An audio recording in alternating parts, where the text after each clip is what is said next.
Bangla driver YouTube চ্যানেলে সবাইকে স্বাগতম। আমি খন্দকার শরীফ। বন্ধুরা, প্রতিদিনের মতো আজকে আমরা পার্ট 8-এ কথা বলবো এবং আজকে আমরা পার্ট 8-এ গুরুত্বপূর্ণ একটা জিনিস নিয়ে কথা বলবো। সেটা হচ্ছে যে জিনিসটা অনেক ছোট, তার কাজ অনেক বড়। তো আসলে আপনারা জানেন যে এ গাড়িতে শুধুমাত্র পাওয়ারে স্টার্ট হয়, এই গাড়িতে কোনো চাবি নাই। তো অটোমেটিক গিয়ারের গাড়ি, আমি অটো গিয়ার গাড়ির কথা বলছি, আমি আসলে ম্যানুয়ালের কথা বলতেছি না।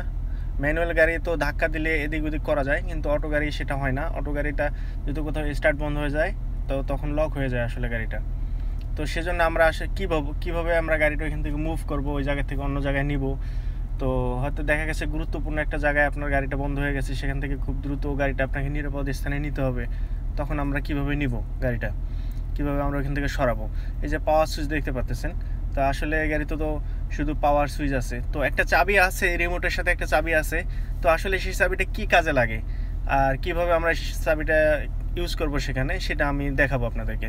ঠিক আছে, এই যে গিয়ার দেখতে পাচ্ছেন, ঠিক গিয়ারের সামনের দিকে নিচে ফলো করে দেখবেন যে একটা ছিদ্র আছে, ছোট্ট একটা ছিদ্র আছে। তো আমি দেখাবো আপনাদেরকে এখন। সেই ছিদ্রটা আসলে আগে ছিল একটা বাটন, ওইখানে পুশ করে ব্রেকে পা দিয়ে আমরা গিয়ারটাকে মুভ করতে পারতাম, এদিক ওদিক নিতে পারতাম, নিউট্রালে নিতে পারতাম। তো এখন আসলে সেই সুইচটা নাই, অর্থাৎ বাটনটা নাই। এখন সেটা একটা হোল্ড দেখা যায়, ছোট্ট একটা ছিদ্র দেখা যায়।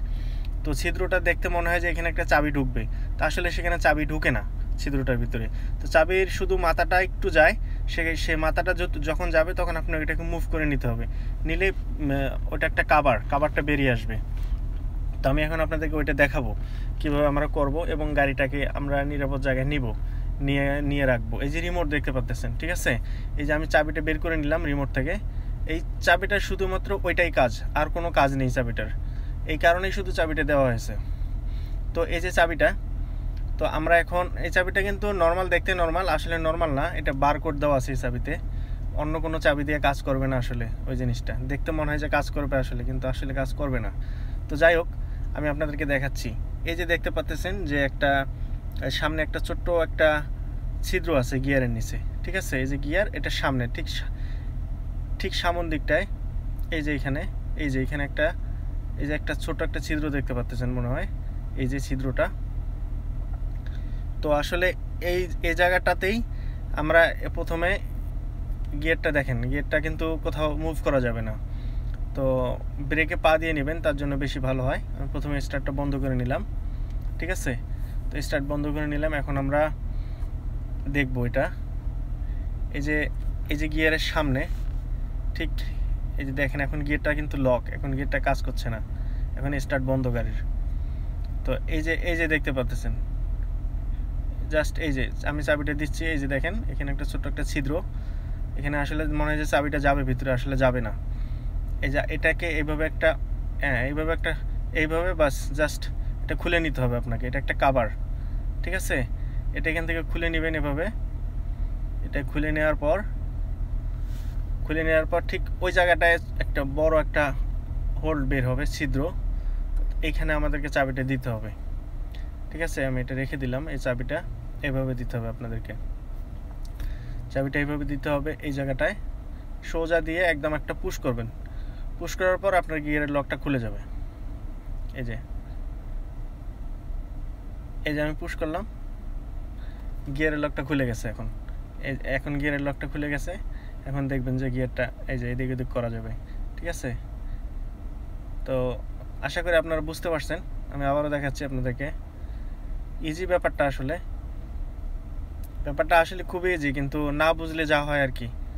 তো এই যে আমি এইভাবে চাবিটা দিলাম, আবার আমি গিয়ারটা মুভ করে আপনাদেরকে দেখাচ্ছি, ঠিক আছে। এই যে দেখেন গিয়ারটা একদম লুজ হয়ে গেছে এখন।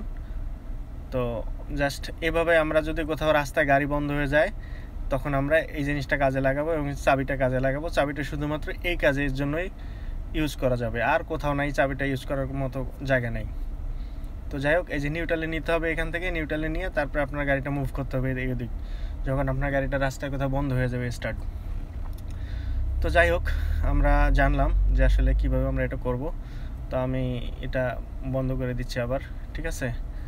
তো এই যে আমি এটা লাগাই দিচ্ছি, লাগাই দিলাম, ঠিক এভাবে লাগাই দিবেন। তারপরে আপনি গাড়িটা জায়গায় নেওয়ার পরে। তো যাই হোক, এখন বন্ধুরা আমরা এটা জানলাম যে এই ছিদ্রটা আসলে কী কারণে দেওয়া হয়েছে আর চাবিটা কী কারণে দেওয়া হয়েছে। তো এখন আমি গাড়িটা স্টার্ট করলাম। এই যে এই গাড়ি স্টার্ট করলে কোনো শব্দ হয় না, আপনারা জানেন যে ইলেকট্রিক গাড়ি স্টার্ট করলে শব্দ হয় না, একদম সাউন্ডলেস। তো যাই হোক, আমরা এরপরে পার্ট 9-এ চলে যাব। পার্ট 9-এ আমরা বাকি জিনিসগুলো দেখব এবং জানবো অন্যান্য বিষয়। তো সে পর্যন্ত ভালো থাকবেন সবাই। আর যারা যারা সাবস্ক্রাইব করেননি অবশ্যই সাবস্ক্রাইব করবেন যদি আপনাদের ভালো লেগে থাকে। আর যদি গাড়ির বিষয়ে কিছু জানতে চান তাহলে অবশ্যই সাবস্ক্রাইব করে রাখবেন। আর ভালো থাকবেন। লাইক কমেন্ট, যদি মনে করেন লাইক কমেন্ট করতে হবে তাহলে করবেন। ভালো থাকবেন সবাই। Bye bye, tata, take care, মাসসালাম, সি ইউ এগেন।